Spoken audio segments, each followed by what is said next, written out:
오늘 우리에게 주신 하나님의 말씀은 역대하 14장 1절에서 6절까지의 말씀입니다.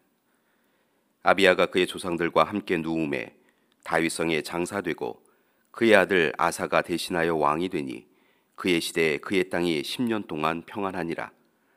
아사가 그의 하나님 여호와 보시기에 선과 정의를 행하여 이방 제단과 산당을 없애고 주상을 깨뜨리며 아세라 상을 찢고 유다 사람에게 명하여 그 조상들의 하나님 여호와를 찾게 하며 그의 율법과 명령을 행하게 하고 또 유다 모든 성읍에서 산당과 태양상을 없애매 나라가 그 앞에서 평안함을 누리니라. 여호와께서 아사에게 평안을 주셨으므로 그 땅이 평안하여 여러 해 싸움이 없은지라. 그가 견고한 성읍들을 유다에 건축하니라. 아멘. 솔로몬의 사후에 이스라엘은 북이스라엘과 남유다로 나뉩니다.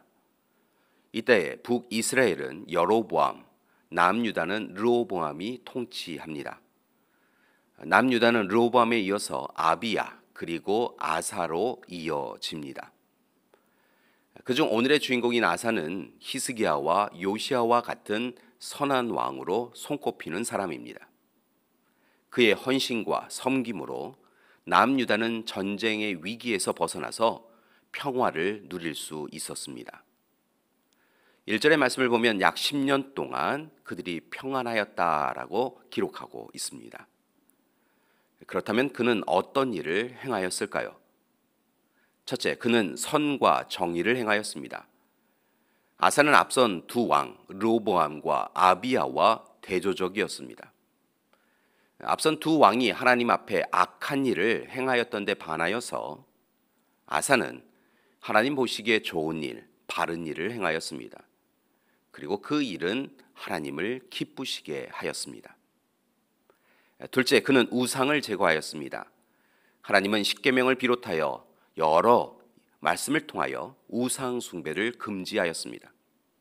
아사는 바로 이 부분을 중요하게 여기고 적극적으로 실행하였습니다. 그는 예루살렘과 지방의 우상 제단과 산당을 없애고 주상, 석상을 깨뜨리며 아세라 목상을 찍어버립니다. 여기에서 아세라상은 아모리족과 가나안족, 가나안 백성들이 섬기던 여신상이었습니다. 셋째, 그는 하나님의 말씀을 가르칩니다. 아사는 백성들에게 하나님을 찾고 하나님의 율법과 명령을 힘써서 지키라라고 명령합니다. 하나님을 경외하고 하나님의 뜻을 따르라라고 말한 것이지요. 아사는 남유다를 비롯한 이스라엘 전체 사회의 어려움이 결국 종교적 타락에 기인하였다며 하나님의 말씀, 명령, 규례를 제대로 가르치고 배우고 익히고 실천하라고 강조합니다. 이처럼 아사는 종교개혁을 통하여서 유다 사회에서 선과 정의를 행하고 우상을 제거하였고 하나님의 말씀을 가르침을 통하여 오직 하나님이 주시는 평화를 누릴 수 있었습니다. 그리고 이후에 세라의 치심을 비롯한 여러 가지 어려운 가운데서도 평안할 수 있었습니다. 교회 여러분, 바라기는 오늘 우리도 이 시간 하나님의 자녀로서 다시 온전히 서기 원합니다.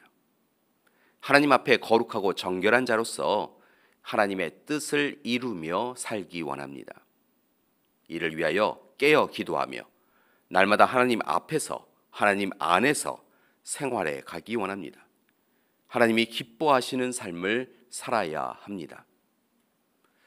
감사한 것은 아사 왕 한 사람이 하나님 앞에 거룩하고 정결하게 살아가며 선과 정의를 행하고 우상을 제거하며 말씀대로 살았더니 남유다 전체에 평안을 허락하신 것처럼 이제 저와 여러분 한 사람이 하나님 앞에 아사처럼 살아갈 때 우리의 가정, 교회, 이 나라 이 민족을 하나님께서 평안하도록 이끌어 주실 것입니다.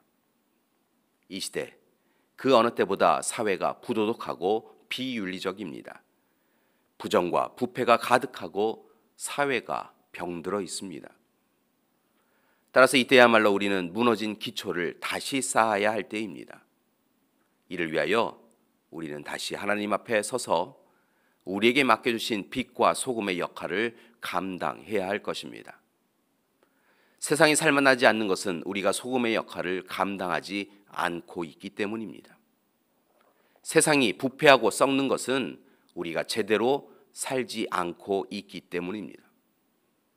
세상이 어둠의 터널을 통과하지 못하고 있는 것은 빛이 없어서가 아니라 우리가 빛을 발하지 않고 있기 때문입니다. 따라서 다시 하나님 앞에 서서 더욱 선과 정의를 행하고 우상을 제거하며 말씀대로 사는 우리가 되기 원합니다. 그리고 한 번의 종교개혁이 아닌 매일 매순간 계속하여 종교개혁을 우리의 삶에서 이루어 가야 할 것입니다. 혹 우리 삶에 계속 어려움이 다가와도 실망하지 마십시오. 오히려 인내하며 하나님의 말씀에 더욱 순종해야 합니다. 그리고 하나님의 도우심을 받아야 합니다.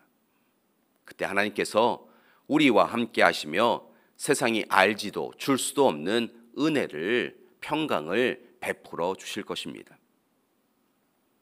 예전에 조금은 이상하고 조금은 특별한 예화를 읽은 적이 있습니다. 대형 여객선이 서인도 제도를 항해하고 있었습니다. 한 소년이 갑판에서 애완용 개와 즐겁게 놀고 있었습니다. 개는 소년이 공을 던지면 손살같이 달려가서 공을 물어오곤 했습니다. 그런데 소년이 던진 공이 크게 튀면서 그만 바다로 빠졌고, 개는 주인이 던진 공을 물어오기 위하여 파도가 높은 바다로 뛰어들었습니다. 소년은 재빨리 선장에게 달려가서 배를 멈춰줄 것을 부탁합니다. 그러나 선장의 대답은 냉정하였습니다. 개 한 마리 때문에 배를 멈출 수는 없다. 그러자 소년이 말릴 사이도 없이 바다에 뛰어들었습니다. 그리고 선장은 소년을 구하기 위하여 배를 멈출 수밖에 없었습니다. 결국 소년과 강아지는 구출되었습니다.